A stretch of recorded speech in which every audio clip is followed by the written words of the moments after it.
మహబూబాబాద్ జిల్లా దంతాలపల్లి మండలం దాట్ల గ్రామంలో జరిగిన ఓ ఘటన అందరి మనస్సును కదిలించింది.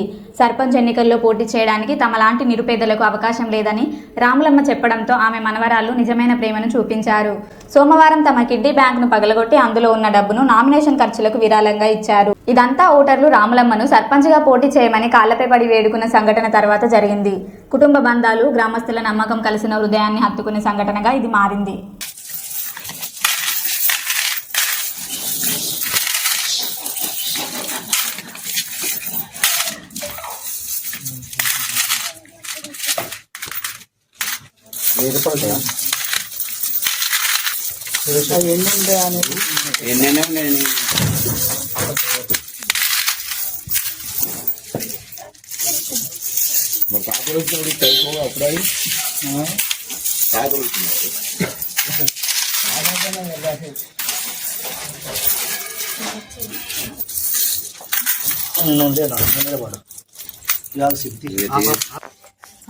అడుగు